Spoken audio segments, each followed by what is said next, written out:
स्वाति ध्यानस्थ अवस्था में चिल्ला रही थी। छोड़ो मुझे, प्लीज छोड़ो मुझे, छोड़ दो मुझे प्लीज। नेहा ने स्वाति को जगाया।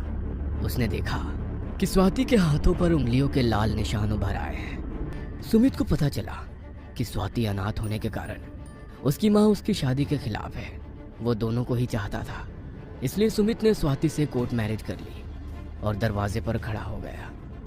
उन्हें देखते ही सुमित की माँ का गुस्सा बढ़ गया। उसकी माँ उससे बहुत नाराज हो गई और उसने सोचा कि इस लड़की ने ही उसके बेटे पर काला जादू किया है और उसे फंसा लिया है। उसने उन्हें घर में तो ले लिया, लेकिन स्वाति को उसने कभी माफ नहीं किया। कुछ दिन बीत गए और सुमित की माँ ने अपना असली रूप दिखाना शुरू कर दिया।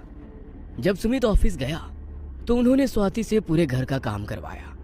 उन्होंने आसपास के सभी लोगों को घर पर खाने के लिए बुलाया और स्वाति से खाना बनवाया और यह सुनिश्चित किया कि स्वाति को खाने का एक भी दाना ना बचे। उसने इसी तरह से कई अत्याचार स्वाति के ऊपर किए। स्वाति को सब कुछ पता चल रहा था, लेकिन वो उम्मीद पर टिकी हुई थी कि शायद किसी दिन उसकी सासू माँ का गुस्सा शांत हो जाए। जैसे जैसे दिन बीतते गए, स्वाति की तबीयत बिगड़ती जा रही थी। एक दिन दोपहर में स्वाति नींद से उठी। गला सूखने के कारण पानी पीने के लिए रसोई में जा रही थी। तभी उसे अपनी सासू के कमरे से कोई आवाज सुनाई दी। वो उस दिशा में मुड़ी। दरवाजा खोलकर देखती है तो क्या, उसकी सासू खुले बालों के साथ बैठी थी। चारों ओर धुआं था।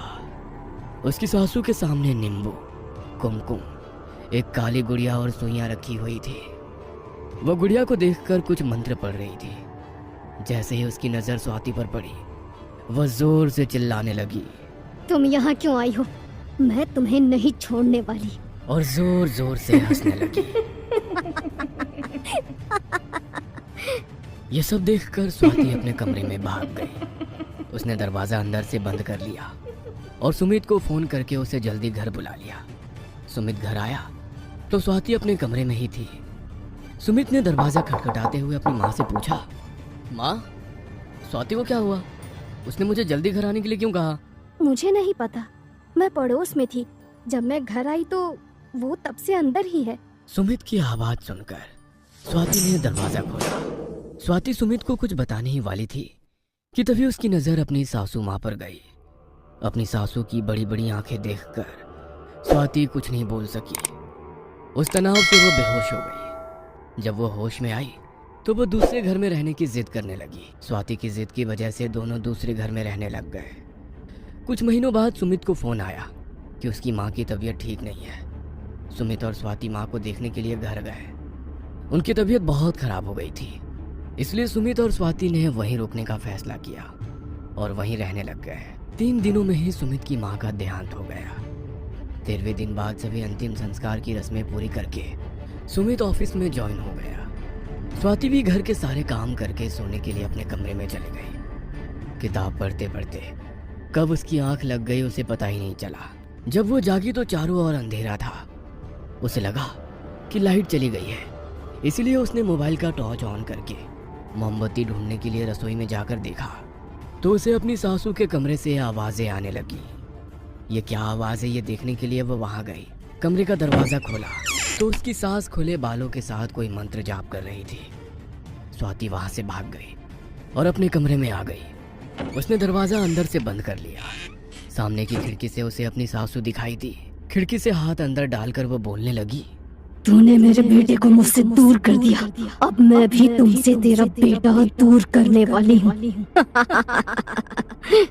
वह स्वाति को पकड़ने ही वाली थी कि इतने में सुमित की आवाज से स्वाति को होश आया। उसे डर डर कर पसीना आ रहा था और वो डरी हुई दिख रही थी। उसके माथे से पसीना बह रहा था और वो घबराई हुई दिख रही थी। स्वाति ने सुमित से पूछा, तुम यहाँ कैसे इतनी जल्दी ऑफिस से आ गए? मैं बताता हूँ, पहले तुम मुझे ये बताओ कि तुम इतनी घबराई हुई क्यों हो? मुझे बहुत भयानक सपना आया था। सुमित ने बगल में रखी किताब उठाते हुए कहा, हॉरर स्टोरीज वाली किताब पढ़ोगी तो क्या होगा? और मैडम, आपकी जानकारी के लिए बता दूं, शाम के 8 बज चुके हैं। मैं ऑफिस से आया तो हर तरफ अंधेरा था। मैंने लाइट जलाई तो देखा कि तुम गहरी नींद में सो रही थी।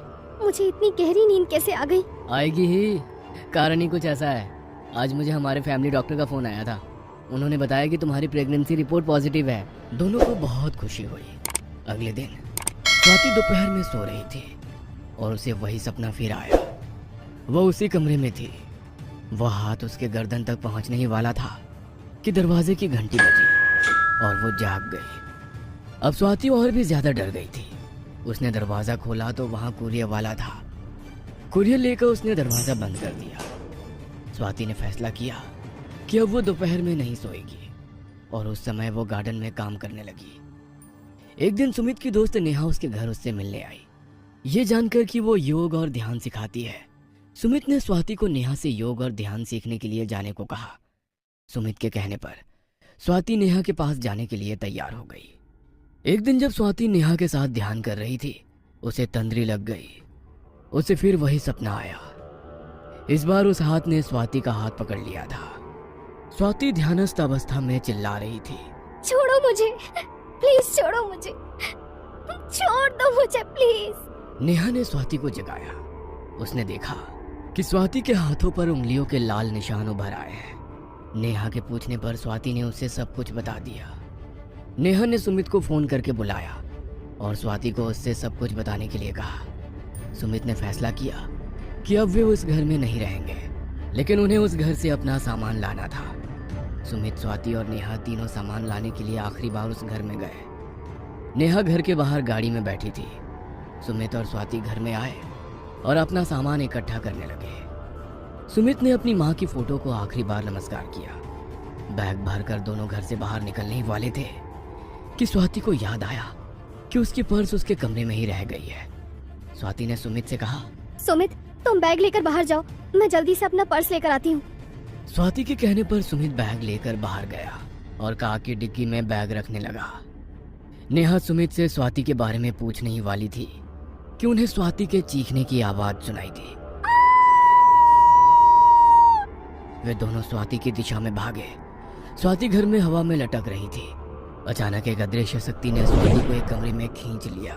सुमित और नेहा स्वाति की दिशा में भागे, लेकिन घर के दरवाजे और खिड़कियां अपने आप ही बंद हो गई और अचानक से घर के सभी दरवाजे और खिड़कियां अदृश्य हो गए, जैसे कि उस घर में कभी दरवाजे और खिड़कियां थी ही नहीं। तो हमारे चैनल को सब्सक्राइब कीजिए और हमारी लेटेस्ट वीडियोस की नोटिफिकेशन के लिए बेल आइकन दबाना मत भूलना।